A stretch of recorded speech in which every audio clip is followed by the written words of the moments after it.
அனைவருக்கும் வணக்கம். இது ஸ்ரீ பாலாஜி ஜோதிட நிலையம், தாரமங்கலம். இன்றைக்கி நாம் பார்க்க போகிற இந்த காணொளி பாதகாதிபதி அதை பற்றி. அதுவுமே பாதகாதிபதி உச்சமானால், அதுவுமே இன்னும் உள்ள போய் பாதகாதிபதி, அதாவது உபய லக்கணங்களுக்கு பாதகாதிபதி உச்சமானால் என்ன நடக்கும்? பொதுவாகவே எந்த லக்கணங்களுக்கும் பாதகாதிபதி உச்சமாகக்கூடாது. உபய லக்கணங்களுக்கு பாதகாதிபதி உச்சமானால் மிக கடுமையான தோஷத்தை கொடுக்கிறார். உபய லக்கணங்கள் அப்படிங்கிறது மிதுனம், கன்னி, தனுசு, மீனம். இந்த 4 லக்கணங்களுக்கும் பாதகாதிபதி உச்சமானால் மிக கடுமையான தோஷத்தை கொடுக்குது அப்படின்னு நம்ம பல அனுபவ ஜாதகங்களில் பார்த்துருக்குறோம்.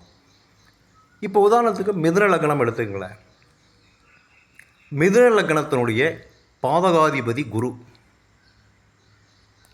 அந்த குரு உச்சமானால் என்ன நடக்கும்? 2ஆம் இடத்துல ஒரு கிரகம் உச்சம், அதாவது கடகத்தில் குரு உச்சமாகிறாரு. அது லக்கணத்துக்கு 2ஆம் இடமாக வருது. ஆக 2ஆம் இடத்துல குரு சுப கிரகம் தானே, இருக்கிறதுலையே அதிக சுபத்தை கொடுக்கக்கூடிய கிரகம் குரு. நல்லது தானே? அப்படின்னா அந்த குருவுக்கு ஏற்கனவே கேந்திராதிபதி, ஆக கேந்திராதிபதிய தோஷம் இருக்குது. உபயலக்கணக்கு மாரகாதிபதியாகவும் வரார், ஆக மாரகாதிபத்திய தோஷமும் இருக்குது. அதே மாதிரி இந்த லக்கணத்திற்கு, மிதுன லக்கணத்திற்கு 7ஆம் இடமாக வருதுனால கலஸ்திராதிபதியாக வரார். இந்த மாதிரி 3 விதமான செயல்களை செய்கிறதுனால இந்த 3மே தோஷமாக அமையுது. அந்த 7ஆம் அதிபதி தனக்கு எட்டில் மறைகிறார், அதனால் அந்த குடும்பத்திலையும் பிரச்சனை ஏற்படுது. தனக்கு எட்டில் உச்சம், அதனால் அந்த பாதிப்பு மிக கடுமையாக இருக்குது. இந்த மிதுன லக்கணத்துக்கு குரு உச்சமானதுனால இந்த மாதிரி அமைப்பு இருந்தால் இவங்களுக்கு அவ்வளவு சீக்கிரம் திருமணம் நடக்காது.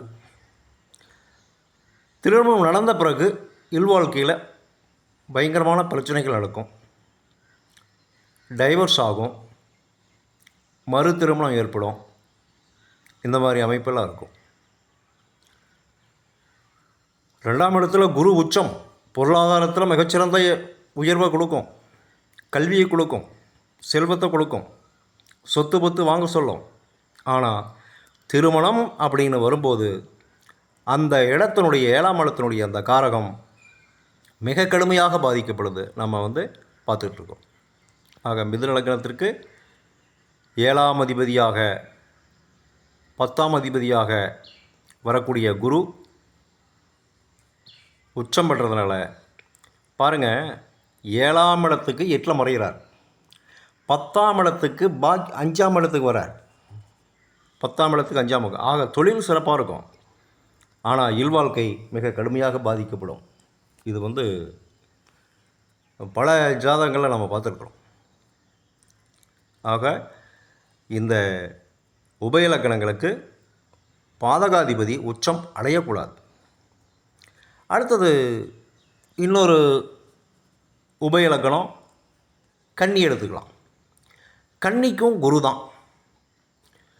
இந்த கன்னிக்கு 7ஆம் அதிபதி குரு பாருங்கள், உச்சம் அப்படிங்கிறது 11. ஆக 7ஆம் அதிபதி கடுமையாக பாதிக்கப்படுகிறார். 7ஆம் அதிபதி 11 அப்படின்னாவே இருதார யோகம் அப்படின்னு பேர். ஆக உறுதியாக அந்த இருதாரத்தை ஏற்படுத்தி கொடுத்துட்றாரு.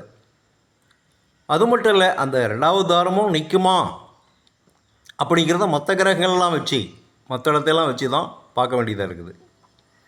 எனவே கன்னி லக்கணத்துக்கு 7ஆம் அதிபதி குரு உச்சமானாலும் இந்த மிதுனத்துக்கு என்ன கடுமையான பலன்கள் கொடுக்குறாலோ அதை விட அதிகமாகவே கன்னிக்கு கொடுத்துட்றார். அதுக்கடுத்தது தனுசு லக்கணம். இந்த தனுசு லக்கணத்துக்கும் மீன லக்கணத்துக்கும் 7ஆம் அதிபதியாக வரக்கூடியவர் புதன். இவர் உச்சமடைகிறது கன்னி வீட்டில். ஆக தனுசு லக்னத்துக்கு 7ஆம் அதிபதி புதன் 10ல் உச்சம் அப்படிங்கிறதுனால இவருமே தொழிலில் 10ஆம் அதிபதி 10ல் உச்சம், 7ஆம் அதிபதி உச்சம். கூட்டு தொழில் கூட நல்லாயிருக்கும், தொழிலில் நல்ல மேம்பாடு ஏற்படும். இருந்தாலும் இதற்கு அந்த கேந்திராதிபத்திய தோஷம் அப்படிங்கிறனால அந்த தொழிலையும் சில பாதிப்புகள் கூட கொடுக்குற ஜாதகங்கள் இருக்குது. எனவே குடும்பத்தை உறுதியாக 7ஆம் அதிபதி 10ல் இருந்தாலுமே குடும்பத்தை கடுமையாக பாதிக்குது. முதல் திருமணம் டைவர்ஸ் ஆகுது. ஏன்னா இந்த தனுசு லக்கணத்துக்கும் 7ஆம் அதிபதி, மாரகாதிபதி, கேந்திராதிபதி, பாதகாதிபதி அப்படிங்கிற அந்த 3 வேஷத்துலேயும் நிற்கிறார். அதனால் குரு உச்சமாகும், புதன் உச்சமாகும் போது கடுமையாக பாதிக்கப்படுகிறார். அதே மாதிரி தான் மீனலக்கணத்துக்கும் 7ஆம் அதிபதி நேராக 7லேயே உச்சம். ஆக அந்த குடும்ப மனைவி ஸ்தானம் கடுமையாக பாதிக்கப்படுது. மீனலக்கணத்துக்கு நேர் 7ல் அப்படியே புதன் உச்சமாகிறதுனால குடும்பஸ்தானம் மனைவி ஸ்தானம் கடுமையாக பாதிக்கப்படுது. குடும்பமும் மனைவியும் பிரிவினை ஏற்படுது. மறுபடியும் 2ஆம் திருமணம் நடக்குது. இந்த மாதிரியெல்லாம்